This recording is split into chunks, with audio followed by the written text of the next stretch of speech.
नमस्कार, मेरा नाम है मृत्युंजय और आप देख रहे हैं उत्तर प्रदेश की बात अमर उजाला के साथ।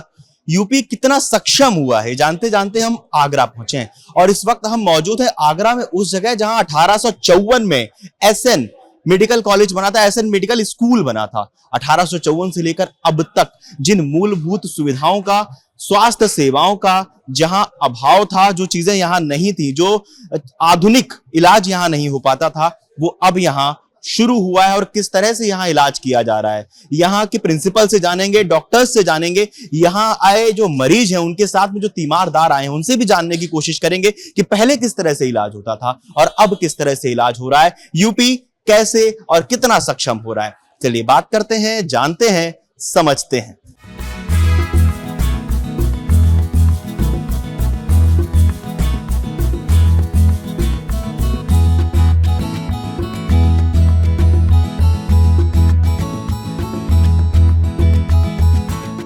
देखिए, एसएन मेडिकल कॉलेज की हिस्ट्री जैसा कि आप जान रहे हैं कि 1854 में स्थापित हुआ और भारतवर्ष का ये तीसरा मेडिकल स्कूल रहा। 1939 में ये एमबीबीएस कोर्स यहाँ प्रारंभ हुआ। उसके पहले जो कोर्स थे वो दूसरे नाम से चला करते थे और 1942 में यहाँ पीजी कोर्स स्टार्ट हुआ। तब से लेकर अब तक इस कॉलेज की एक बड़ी ही अच्छी एक इसका इतिहास रहा है। एक समय वह भी रहा कि जब इस कॉलेज से निकलने वाले छात्र हिंदुस्तानी नहीं वरन दुनिया के किसी भी बड़े मेडिकल इंस्टीट्यूट में अच्छे पदों पर और अच्छी पोजीशंस पर रहे। आज यह एसएस ब्लॉक हमारा 9 सुपर स्पेशलिटी में सेवाएं दे रहा है। इसके अतिरिक्त हमारे यहाँ पर 7 सुपर स्पेशलिटी सेवाएं और चल रही हैं, तो कुल मिलाकर 16 जो मूल रूप से जो सुपर स्पेशलिटी सेवाएं वो हमारे यहाँ इस समय कार्यरत हैं और उसमें हम अपने मरीजों को पूर्ण रूप से सेवाएं भी दे रहे हैं। इसके अतिरिक्त 2 विभागों में हमारे यहाँ डीएम कोर्स भी प्रारंभ 2 वर्ष हो गए हैं और प्रारंभ हो गया नेफ्रोलॉजी न्यूरोलॉजी में, और 2 और एमसीएस कोर्स इस वर्ष हमारे यहाँ प्रारंभ हो जाएंगे। तब से एक मूलतः ढांचागत रूप से इसमें एक विशेष परिवर्तन कॉलेज की सुविधाओं में एसएन मेडिकल कॉलेज में शुरू हुआ। आज आप देख रहे होंगे कि कॉलेज का एक बृहद रूप से एक्सपेंशन हो रहा है। 2021 में सरकार के द्वारा लेडी लाइल परिसर की लगभग 20 एकड़ भूमि एसएन मेडिकल कॉलेज को दी गई, जहां एसएन मेडिकल कॉलेज का फेज़ 1 एक्सटेंशन प्लान इस समय चल रहा है, निर्माण चल रहा है, जिसमें हमारे 900 बेड की बढ़ोतरी हो जाएगी, एकेडमिक ब्लॉक बनेगा, एडमिनिस्ट्रेटिव ब्लॉक बनेगा। फेज़ 2 में हमारा जो उसमें रहेगा उसमें हमारे 600 बेड उसमें ऐड होंगे और पैरामेडिकल कॉलेज का ब्लॉक आएगा। वर्तमान में इसके साथ एक और योजना अभी हमारे जो गत वर्ष है जो हमारी अनुमोदित हुई है, जिसके अंतर्गत बाल रोग विभाग लगभग 250 बेड का, फैकल्टी रेजिडेंस, नर्सिंग हॉस्टल और इसके अलावा हमारे जो कर्मचारी उनके लिए रेजिडेंस बन रहे हैं।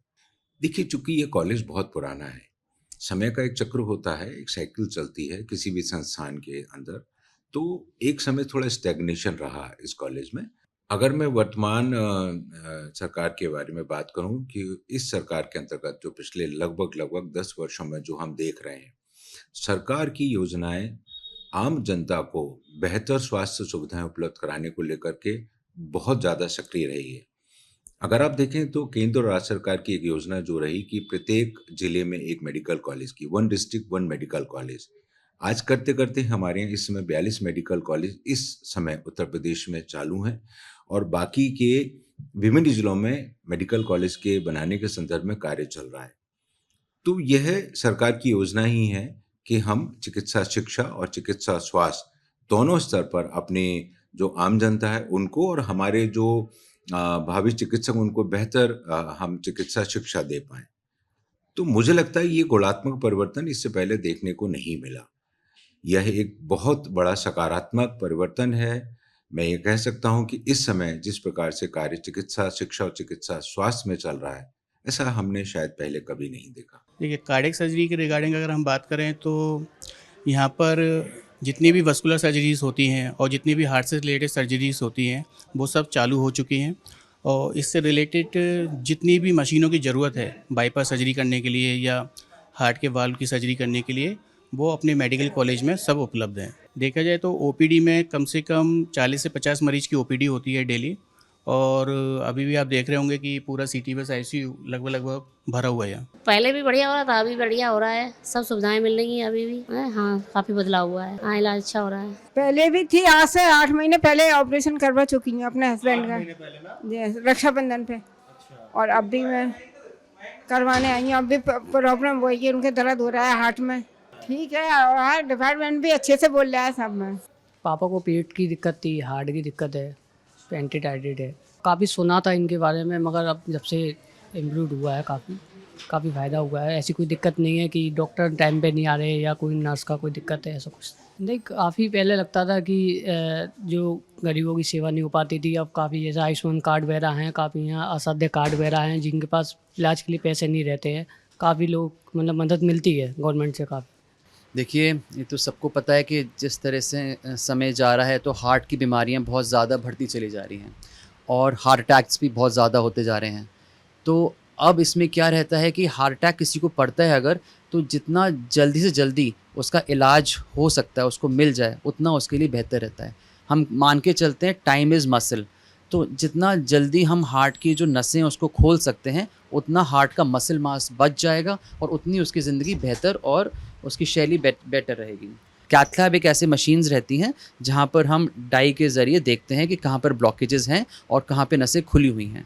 तो ये सुविधाएं अब यहाँ पे सुपर स्पेशलिटी विभाग जो है यहाँ पर शुरू हुई हैं। अभी हमारा 1.5 साल हो गया है इसको शुरू होते हुए, और हमने जैसे पिछले साल करीब 1000 के ऊपर एंजियोग्राफी, एंजियोप्लास्टीज़, पेसमेकर सारे जो प्रोसीजर्स हैं कर भी लिए हैं। और आज सुबह से जैसे हम यहाँ पर हैं, सुबह से शुरू हो जाते हैं तो 4 एंजियोप्लास्टी तो आज ही हो गई हैं, 4 से 5, और अभी भी हमारा केस लेटे हुए हैं। तो उसमें सबसे ज़रूरी यही रहता है कि जैसे पेशेंट आते हैं तो हमारी इमरजेंसी टीम पूरी एक्टिव हो जाती है। एट द सेम टाइम अगर किसी का हार्ट ब्लॉक में जाता है, उसको पेसमेकर की ज़रूरत होती है, तो उसकी भी सारी सुविधाएं रहती हैं यहाँ पर कि हम पेसमेकर्स भी लगा सकते हैं, ICDs भी लगाते हैं, CRTs भी लगाते हैं, रीनल एंजियोग्राफीज़ भी होती हैं। जितने भी हार्ट रिलेटेड प्रोसीजर्स होते हैं वो हम सब कर रहे हैं यहाँ पर। तो देखा आपने किस तरह से उत्तर प्रदेश में स्वास्थ्य सेवाएं बेहतर हो रही हैं। आगरा, जहां उत्तर प्रदेश का बहुत पुराना एक मेडिकल कॉलेज है, वहां अब जाकर आधुनिक सुविधाएं मुहैया हो पा रही हैं, आधुनिक मशीनें मिल पा रही हैं यहाँ के डॉक्टर्स को, और इलाज बेहतर हो पा रहा है। आपने यहाँ मरीजों के साथ आए तीमारदारों को भी सुना कि उन्होंने किस तरह से बताया कि क्या अंतर था पहले और अब के इलाज में। आप लोगों को क्या लगता है, कमेंट बॉक्स आपके लिए है। उत्तर प्रदेश की बात अमर उजाला के साथ जारी रहेगी। मिलते हैं अगले वीडियो में। बहुत बहुत धन्यवाद।